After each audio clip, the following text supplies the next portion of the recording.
You are now tuned in to Go Time Dolphins with Charlie Touche and Kadeem Simmons, the Miami Dolphins podcast that's for the fans and by the fans. Gotta make them lose their mind when it's your time. And it's show time. Going all out when it's go time. Go. I ain't wasting no time. Gotta make them lose their mind when it's show time. Cause it's your time. Lay it on the line when it's go time. Go. Don't waste no time. What's the word, bro? I know there are some people who believe that the Dolphins should let Mike Gesicki walk because he can't break tackles or whatever. But for me, pay him now. Like at halftime in Sunday's game, you pay him then. Like I don't know what more the Dolphins need to see to give this man the money he deserves. Some of those catches today were just borderline ridiculous, and the fact that, like, I'm sure we'll talk about Brissett at some point, but for me, I can't take much pleasure out of that win because it was one of the ugliest wins I've ever seen in my whole entire life, and I just want to focus on one of the positives, which was Mike Gesicki. No, bro. A win is a win. No. A win is a win, bro. We can't be picking and choosing what a win looks like nowadays, bro. Oh no. I'm glad we won, but honestly, I was there thinking, if we weren't recording the podcast today, I would have turned it off because my eyes were bleeding. Like some of the turnovers, I was just like, Brissett, you're killing me. Like they were just egregious, and then like friend of the podcast, Mike Gesicki fumbled. I'm just like, oh, dude, like not you as well. And then like Kirk Merritt having drops, and I was like, can something nice please happen? Bro, can you say something for the podcast? You know what I'm saying? Like, come on, bro. Kirk Merritt coming in. Like, hey, you know, we kind of know what we're talking about here on Go Time Dolphins. You know what I'm saying? It's Go Time Dolphins, the Miami Dolphins podcast that goes not only across the pond, but across the world. I'm Charlie Touche. I got my esteemed colleague with me, the man, the myth, the legend, Kadeem Simmons.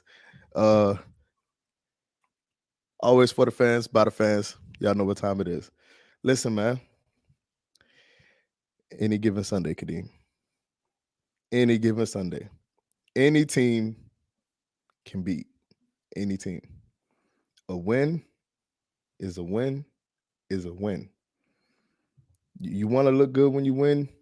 I'd rather win ugly than the lose looking good. You feel me? I'm exactly the same. Like I'm not one of those people that's like after defeat. Well, we played well. It's like what Tua said. It's like, you know, I might have had 350 yards and 4 touchdowns, but we lost. It doesn't mean anything. So I'm glad we won today. But no one's kind of like, so I said in the last episode that we are a buns team. And whoever lost today was the bunsiest team. I watched the game and I was like, oh wow, we really are buns. like we really are doo-doo, like dog doo-doo, lad. That's it. If you just heard the rapper, like if you just heard it because it was real close to the mic, I just had to take the rapper off my drink because they don't endorse us, so we can't give them free advertisement. You know what I'm saying? But listen. This guy can be drinking on the podcast. I thought we stopped this. Hold on. We stopped eating on the podcast. I can't drink on the podcast? I thought we stopped drinking as well, but if we're going to be drinking, then got me some apple juice in a pint glass. That's not what you were drinking before the show started.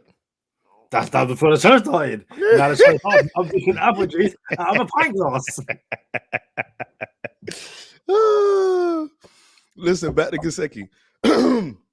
Excuse me, as the voice comes back, it's working its way back. I'm almost there. Back to Gesicki, bro. This man has the best hands on the team. And last podcast, I thought you said Sherrod Steve had him 8th best tight end, but you clarified it and said it was. Go ahead. Sherrod Steve did have him 8th best tight end. What I clarified was that Sherrod. So Sherman Steve asked me if I thought we're the fourth best tight end in the league. I said yes as a pass catcher, but then I listed Kittle, Kelsey, Waller, and Pitts. So I did clarify as a pass catcher, he's fourth in the league. But I did then mention those four players. So that's why I was like, I didn't want to throw Sherman Steve under the bus before we got on the podcast. I'll let him hang himself with his own words. Hold on, King. Hold on, brethren. Where So did you you make that coming from? This is just hold on. You got Kyle Pitts in front of Mike Gesicki? no. I've got Gesicki at fourth, but if anyone wants to say that Pitts is above Gesicki, I'm happy to have that discussion. Like I'm not having a discussion about. It's a fair discussion too, because I don't think he's better than Gesicki right now, but we can obviously see that there's the ceiling is the roof. If I'm Michael Jordan, you know what I'm saying? There's an endless ceiling. So, but right now, Mike Gesicki is the number 4 tight end in the league, and shout out to Sherrod Steve. We're supposed to be having him on this week. Hopefully, I would like to have everybody who stay real with the podcast and came in and helped out while I was gone. So we're gonna have Chris Adams back on this week. We're gonna have Sherrod Steve on this week. Hopefully we could get around the 5-yard lead as well. And we could chop it up and Steve can defend himself. But he was in my phone talking reckless today, and we got to talk about that too. But he's not here right now. Mike Gesicki just plucking him out the sky, making Brissett look solid. Excuse me. Making Brissett look solid, man. Listen, you have to re-sign Gesicki. Don't even tag him. Don't even play with him. It would be disrespectful if you tag him now. Like your off-season priorities. Well, after we sign Odell tomorrow, you know what I'm saying? Like, but I want to be clear. This podcast was recorded right after the game, and by the time a lot of people hear this, Odell might be a Dolphin already. But so yeah, you sign Odell, you have Gesicki, you have Waddle, and you build from that. Like straight up, like let's do this. Give Myles Gaskin 20 touches a game. And you can go get a 1-2, so it'll be Miles and somebody else back there. But no, man, excuse me. Any given Sunday, we are out here. You know what I'm saying? And I know y'all seen what happened in Jacksonville. Like people laughed at us when we lost to Jacksonville. It's like the Bills are meant to be the Super Bowl team, best in the league. They just lost to Jacksonville, and was it 9-6? Like. That game was fugly. That game was awful. Like really bad.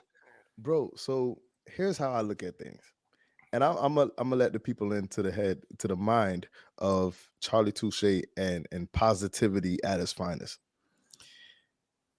I heard an episode when I was down bad, and it was Kadeem and Chris Adams. And they said, yeah, playoffs is over with. We're not going to playoffs. And I was listening to it, and I'm like,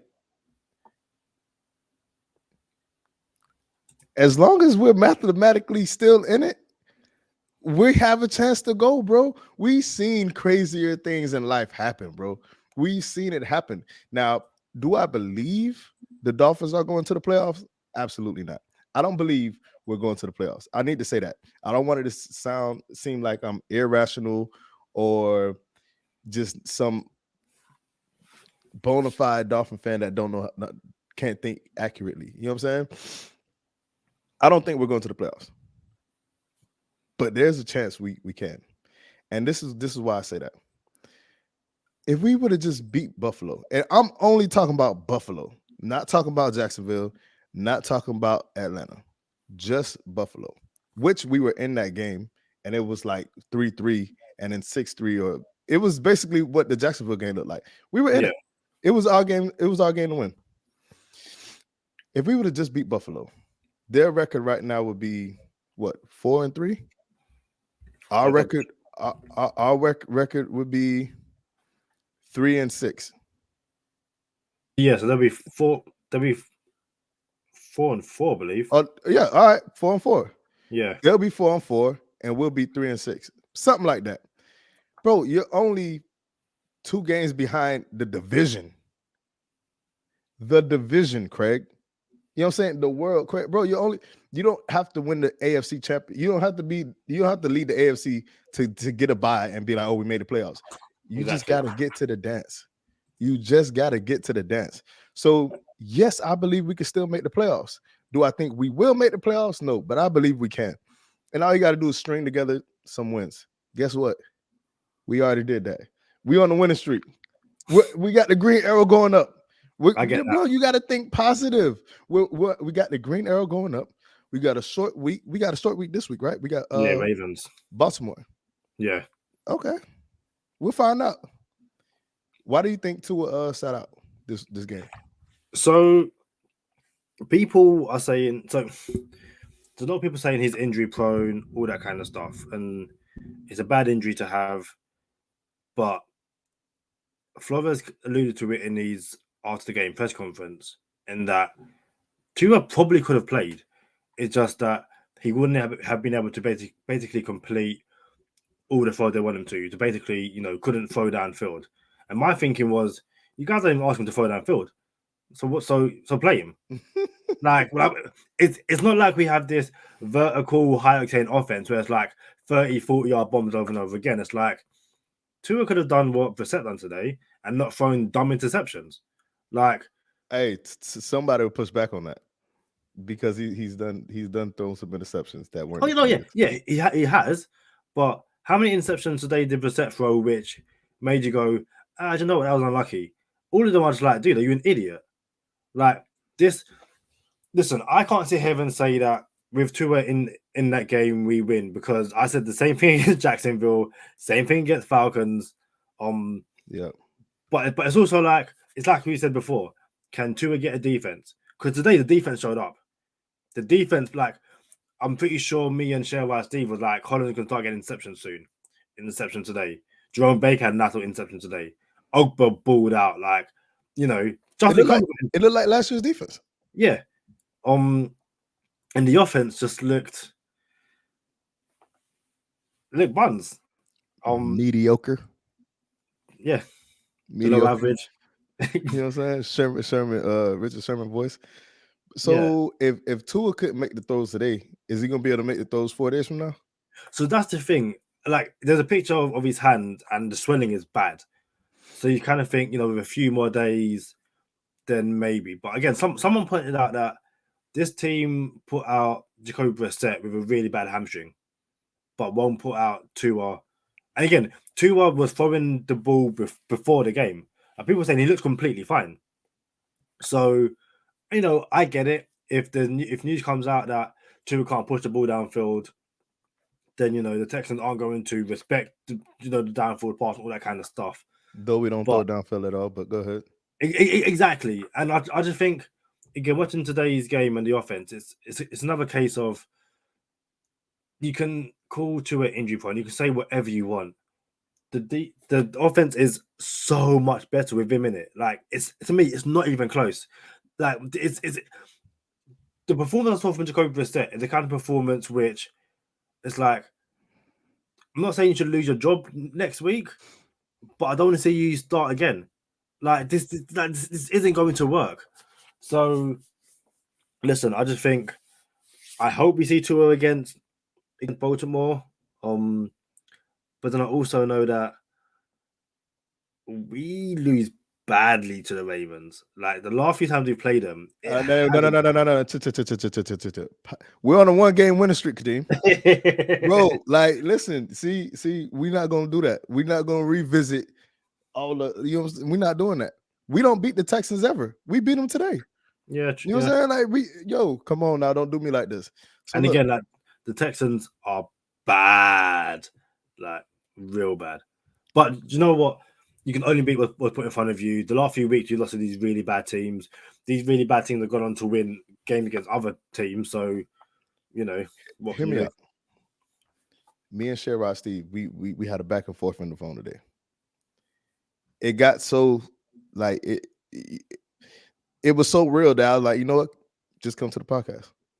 Like, just say it with your chest on the podcast. You know what I'm saying? There's no reason for us to do this for free. You know what I'm saying? We could put it Yeah. on YouTube. And he hit me with a list of injuries for Tua. And he said, I'm tired of Dolphin players not being healthy. For Sherrod Steve and the people who think like Sherrod Steve and everybody, all that, I don't want to say Sherrod Steve is the anti-Tua. You can say Tua's not the guy and not be anti-Tua at the same time. You know what I'm saying? I want to be fair to those people who don't believe Tua is the quarterback for us. You can believe that, and you could also not be anti-Tua. So Steve is not anti-Tua, but he doesn't believe Tua is the guy. That's fair.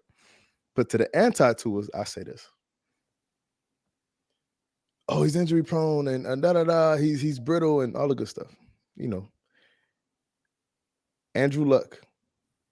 That's all I'm going to go to is Andrew Luck. The Indianapolis Colts could not protect Andrew Luck. And he looked like he was in UFC submissions playing football. Like they were choking this man out. There's a picture of somebody on this man's back, like Aaron Donald was on Alex Smith's back. You know what I'm saying? Like, yo, you have to protect your quarterback. You know what I'm saying? So and I think hold on. Yeah. He couldn't stay healthy. Andrew Luck could not stay healthy. So much so it went from a physical ailment to a mental one. Like, yo, I don't want to do this rehab again. I don't want to go through this again. And then it went from physical to mental to I'm done. Y'all couldn't protect me. If your quarterback gets hurt, not because you got Lamar Jackson and he rushes 17 times a game, because you can't protect him, that's not on the quarterback. It's not on Andrew Luck that he retired because you couldn't protect him. It shouldn't be on Tua that he gets hurt because you haven't put the right line in front of him to protect him. That's unfair. So if your quarterback is getting hurt because he has cracked ribs, because the right tackle is a swinging bar door, and you can just walk through it whenever you want, that's not on Tua. Protect him. He has cracked ribs. You know what I'm saying? If he hits his hand on somebody's helmet, I think was the reported injury. Yo, why is there somebody a foot in front of your face when you're throwing the football? Yeah. Leads me to say this, Kadeem. I'm sorry that you had a point, but I know this is your dog. How you feel about Liam Eichenberg? Because Dolphin Twitter was like, yo, Eichenberg's the fix. He's still a fix. Moving back to right tackle, it's one of them things where some people just can't switch from left to right. And again, I always go back. From right to left in Eichenberg's case, I always go back to the point I made before we drafted him. Drafting Eichenberg and playing at right tackle. To me, like I haven't seen the Cowboys Broncos game, but there was some offensive linemen from one of the teams. They gave up a lot of pressures, and they were just like you can't just move someone from the right hand side to the left hand side, or from left hand side to the right hand side. So again, I was watching just like you're getting beat so often on this left hand side that you've got to go back to right tackle. To be fair, how many strip sacks did Austin give up? What, today? No. At left tackle this year. Oh, I genuinely don't know. How many strip sacks did Eichenberg give up? More than Austin? Yeah. It's more than one. It's like 2 or 3 now. So it's like, yo. By the way, Eichenberg was a left tackle in Notre Dame, though. So, because I know there's somebody screaming at the at the screen right now saying, "Oh, he is a left tackle." You know what I'm saying? So we drafted a left tackle to play right tackle. All right, whatever. And now he's playing left tackle again, but he's getting beat at left tackle. And I want to be fair. This year wasn't Austin Jackson's best showing. Thing is, he wasn't getting beat as bad as Eichenberg is getting beat. He was getting beat more than Eichenberg is getting beat, but not as bad as Eichenberg is. You see what I'm saying? Yeah. It's like, but then like Jackson's still getting beat at left guard. I can't remember who it was against. But it's like 1 second, and the thing is, I think it's not. someone said that the Dolphins' offensive line for years has been bad. Like this problem goes well beyond Jackson, Eichenberg, Straight up. Davis. This is Straight up. a team-wide. It's through the Gase era, through the Philbin era, like whatever it is the Dolphin coaches are doing, or like whatever these players do when they get into the building, send to another building, like train another building, because you guys just completely lose your mind. The point I was going to make about Tua is that there's again you made a point with Devontae Parker where Devontae Parker wakes up in the morning going, I'm not playing today, and the Dolphins would be like, come to practice or come to the game and say he falls like, no, I'm not doing it. Brian Flores has had to stay with the rib injury and his finger injury. We've had to hold Tua back because he's going to play through these injuries. Yeah. So he might be injury prone, but he will play through the injuries. And it's one of them things where, like Big Ben always say, oh, I've hurt my leg, hurt my shoulder, but he will play for those injuries. And he kind of becomes this like Iron Man, mythical god. It's like, oh, he's tough as nails.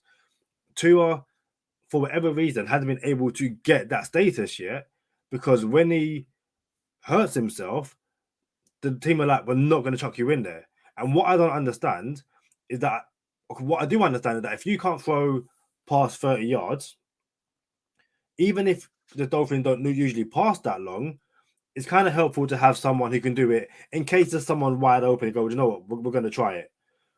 It's like he done it, was it last week on that third or fourth down where he had that pass to Mike? Perfect. If you can't do that and the ball's sailing, then maybe you don't put him in. And I understand that. But it's also like, if it's a positive to take from a negative, I'm glad that Flores has said he wants to play. We are protecting him, as opposed to he just woke up this morning and said I can't play. I'd much rather it be that.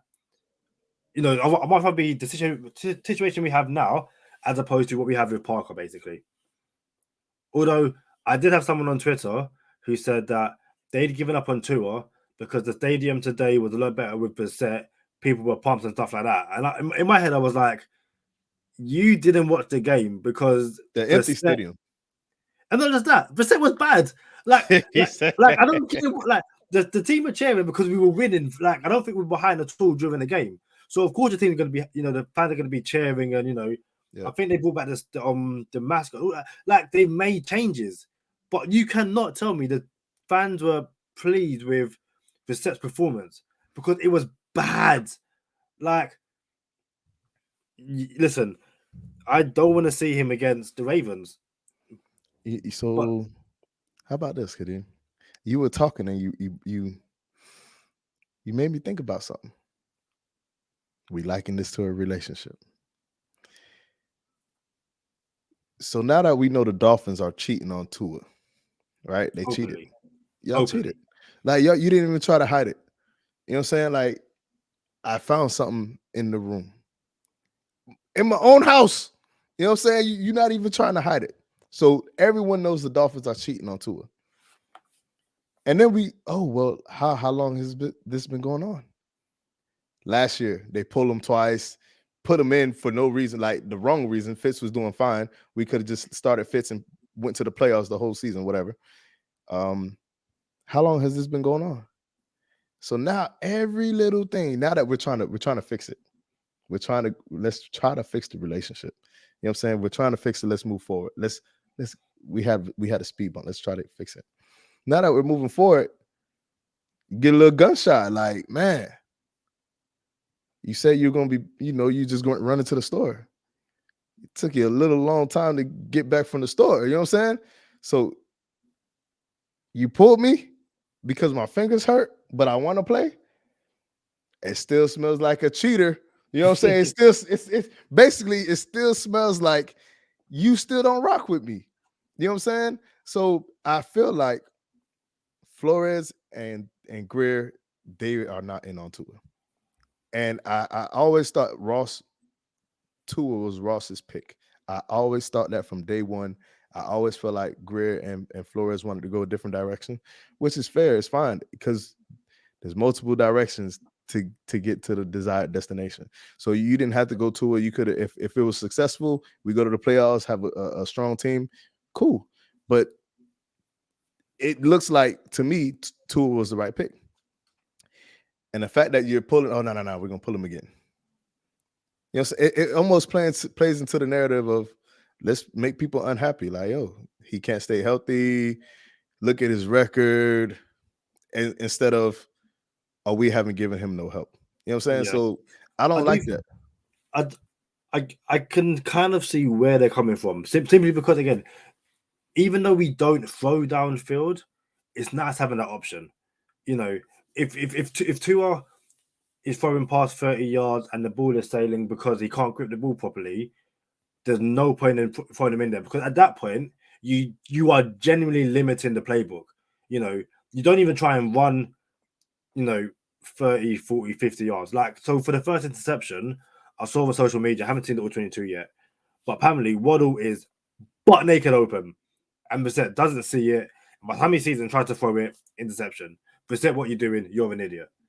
But I would like to think that Tua sees Waddle wide open, but because of his hand, can't throw it. And at that point, like, you really do limit the stuff you can do. But again, it's a whole, well, you don't even try and throw downfield anyway, so what's the point? I just think if they're going to try and get him out there on Thursday, or do you know what? Maybe I should go, it's a short week. There's no point. We're going to... That's what I felt like. I think this is sabotage. Like, I really do. And you're right.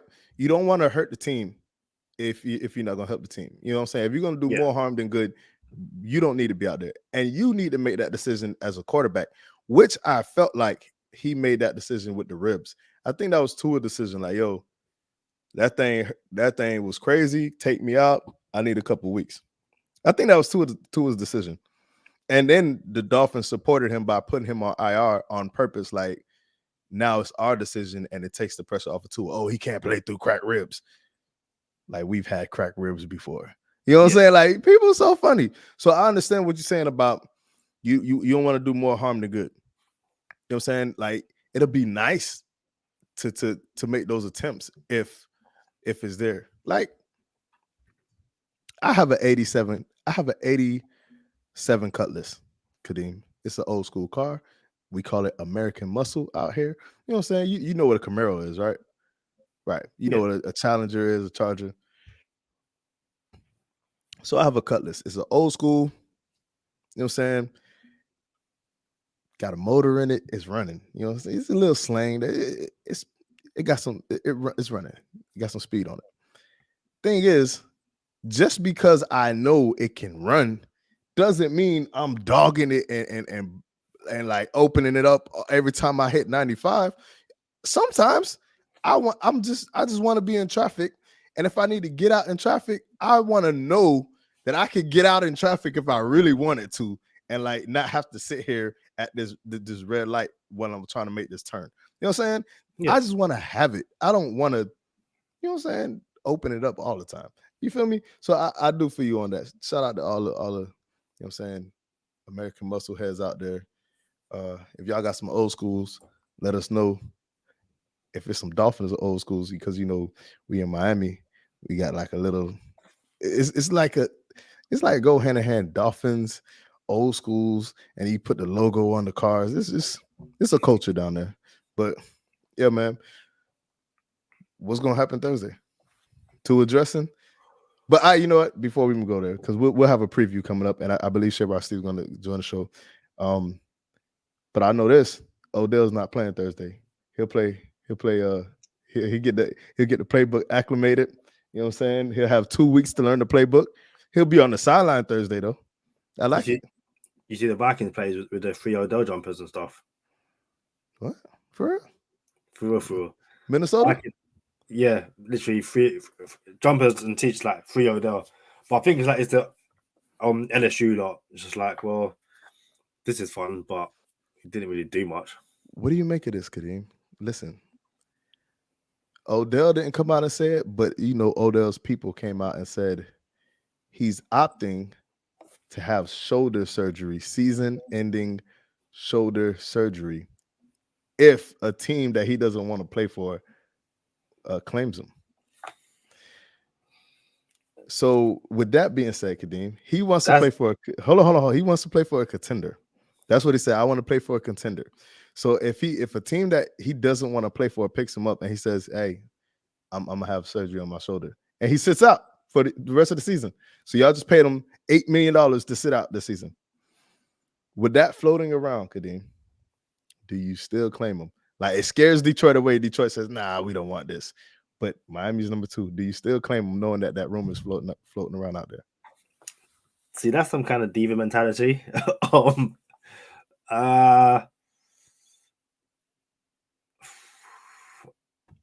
the diva mentality Steve was talking about.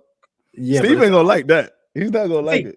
Thing is, like, I want to say yes, but then I don't want to be like, I don't want him to join us and be like, yeah, having surgery, because then it's like, oh, so we were one of those teams. Like, I didn't think it was us, and it is us, and it's like, like, did that really happen? Like, did he really just like skirt me like that? It's like, and you got to sit there with the, I just got like rejected face. And, yeah. Hey, ladies, man, when you shoot somebody down, man, shoot them down gracefully, please, because it's hard to recover from a shot down. You know what I'm saying? Especially if I approach a woman in public. Excuse me, you got a second? Are you married? You know what I'm saying? Like, I didn't notice a ring on your finger. You feel me? And then, oh no, I want to talk to that. Like, dang, like, yo, shoot me down respectfully, please. You know what I'm saying? Don't Odell Beckham me and say I'm having shoulder surgery and you was one of those people I wasn't trying to talk to. You know what I'm saying? Or it's like, you know, you I can honestly say this this is one of my worst nightmares. I'm glad it's never ever happened to me. Never happened to you. All right, we got it. Never. We get it. But like, see you go out in a bar or somewhere and you approach her and you're respectful. She's like, no, I got a boyfriend, blah blah blah. So you think, okay, thank you for I understand. You walk away, cool. And then see another dude in the bar, go up to him, see her. And then he buys the drink. It's like, oh wow, and he vibing with her too. Yeah, just like an hour. Yeah, that's never happened to me either, Kadeem. I feel you. It's like that stuff don't happen. Yeah, you're right. Like at that point, I'm going home. Like I can't stay in the bar no more because especially like your boys would be like, didn't she have a boyfriend? It's like, oh no, she never said that. And I feel you, bro. I feel you. It's never happened to me either. Yeah. So Odell Beckham is just. I'm not risking it. I'm not trying to be the guy shut down like that. Like I'm good. What's the difference between me and you? That's on that Chronic 2000. Chronic 2000. Listen, I'm doing it. I'm still doing it, bro. This is Mr. Positivity here. This is why I'm doing it, Kadeem. I'm calling your bluff, bro. We the Dolphins, bro. We got everything wrong all the time. Like we not our granddaddy's Dolphins, bro. Like we are daddy's Dolphins. We still losing. You know what I'm saying? We not our granddaddy's Dolphins. We got to get this thing right eventually. And I'm rolling the dice on everything now. We're 2-7, bro, in a season where we're supposed to win the division. Buffalo is not the Buffalo last year. Kansas City is not even. There's no juggernaut in the league this year. No, remember last year there was like, man, the Bills is a beast. KC is a beast. Who else? There's a couple teams out there's like, yo, these boys nice. Titans. Who? Titans. With Derrick Henry doing what he was doing, but obviously, right. Yeah, there was a team that we didn't want to play them in Tennessee in the cold. So bro, there's no juggernaut this year, and we were supposed to have a season where we won over 10 games, and we were going to go to the dance, and we were going to be a team like, yo, nobody wants to play Miami right now. What happened to that? All right, so look, here's why I signed Odell. All right, Odell, go ahead. Have your shoulder season-ending shoulder surgery. Say that 4 times fast. Have your surgery. Take my money. You got me for $8 million. But guess what? We got you for 2 more years. Call us bluff. We playing chicken. You know what I'm saying? And matter of fact, since we're 2-7. Go ahead and take off. You might as well go ahead, get right, because we're going to need you when the season comes up next year, and we need to do this the right way. So, if anything, it's like you're just as bad as Parker, because obviously Parker's now on IR as well. So hey, I'll take Odell over Parker, straight up. Oh yeah, I get that. Yeah, I'll take Odell over Parker. I'll move on from Parker. I'll go free agency with the O-line. And then if I got to find another receiver in the draft, and I don't trust the Dolphins draft no more, but you got Odell, you got Waddle, you got Gesicki. Find yourself a rookie. Now you got Lambos. So also, very quickly, people that are saying the Dolphins should take a wide receiver in the first round next year of the draft, fight me. I'm saying now, and people go, "Oh yeah, we must say wide receiver." Why? Again, we'll obviously get into it in draft season, but if we're 2-7, and if you're looking at all the games we played so far this season, and the response has been we need more help at wide receiver, you're one of the people that thinks that the set makes the team better because just no. Although, no. Waddle looked nice today. Waddle had a few plays. I was like, okay, it would be nice if some of the plays were downfield, but that's just, again, you could take the win. Hey, listen, we talked up Kurt Merritt a lot on this podcast. Kurt Merritt's my dog. I almost said our dog. I don't know why I would do that. But Kurt Merritt is my dog. And I talked him up a lot on this show. And I'm pretty sure no one is as disappointed as Kurt Merritt is. You know what I'm saying? Like, I'm pretty sure he's like, man, I've been on this team for 2 years now. Yeah. I've been on this team for 2 seasons. I've been wanting one opportunity, and I got it today. And even last year, he came on, he was playing special teams. But this year, he got snaps. He got snaps and targets. And he knew it. When he had that drop, he was like, man, like, I need to make the best of my targets and my snaps. And he didn't. So I just wanted to shout out to Kurt Merritt, bro. Like, you still got our support. You got my support. And you might have Kadeem support too. But shout out to Kurt Merritt, man. I told you, I ordered the jersey. Bro, you doomed us, dog. See, this is exactly what I was talking about. Bro, you doomed us, dog. I can't show my support the way you show your support. So in the eyes of everyone, I'm not a Kurt Merritt fan because I don't have a Merritt jersey. See, we're both fighting different fights here. Bro, you're supposed to know what battles to pick, Kadeem. That's not the battle to pick. But look, y'all stay positive, test negative. For Kadeem Simmons, I'm Charlie Touche. Thank you for tuning in this time. Make sure you catch us next time on Go Time. Already. That's for the fans and by the fans. Gotta make them lose their mind when it's your time. And it's showtime. Going all out when it's go time. I ain't wasting no time. Gotta make them lose their mind when it's showtime. Cause it's your time. Lay it on the line when it's go time. Alright, safe. So, another positive to all the people that say that Chris Greer can't draft. Dude, Jevon, Holland and Brandon Jones looking nice right now. Yeah. So this is what I was trying to say. For the record, Chris Greer is the GM. If a pick misses, no one's gonna say, "Oh, that was Flores' pick." No, it goes on Greer. You know what I'm saying? No one's gonna say, "I trusted the 2 scouts that I really put my faith in." They're not gonna. No, it's on Chris Greer. And I thought it was the last podcast I tried to say this. Although we keep getting on Greer about, oh, he got to pick better, he got to pick better. I just pull a Kadeem. It's like when he misses, it is bad misses. You know what I'm saying? And the rest of the picks, if they're not very bad misses, they're like, yo, this dude is decent. This dude is nice. You know what I'm saying? So Brandon Jones, Holland, you got Kenley late, you got Gaskin right, you got Christian Wilkins is not a bust. I know people want to say it. They do want to say it. They want to say, oh, he's not a first round D tackle. That he's not a bust though.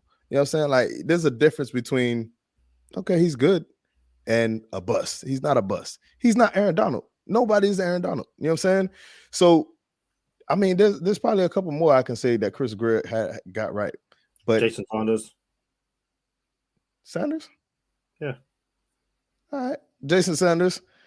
I was talking more recent history though, like a little bit more recent than that. But yeah.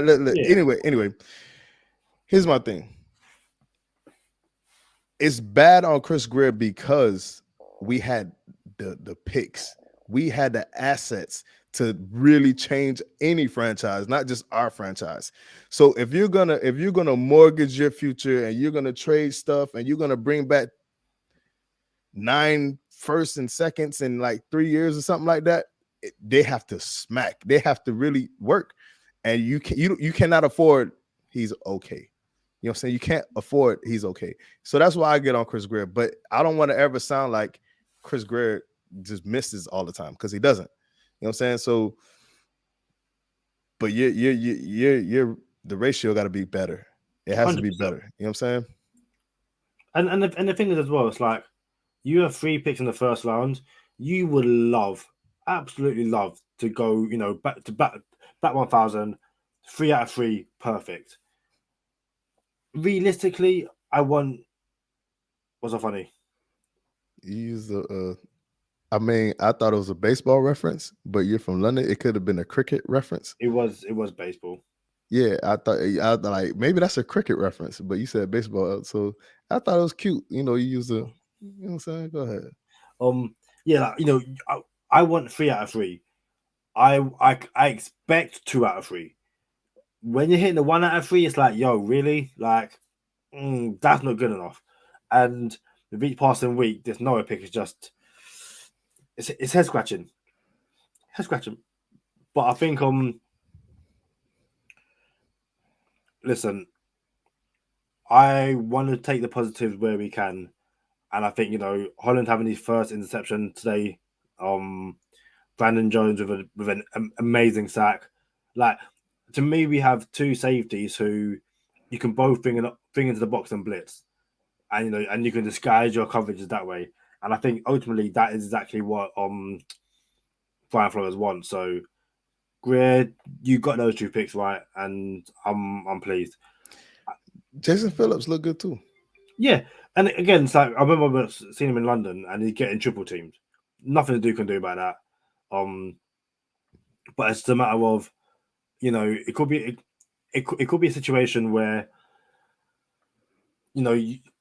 again, it's like when the players say that they're close, and that first year you get the pressure, you don't get the sacks.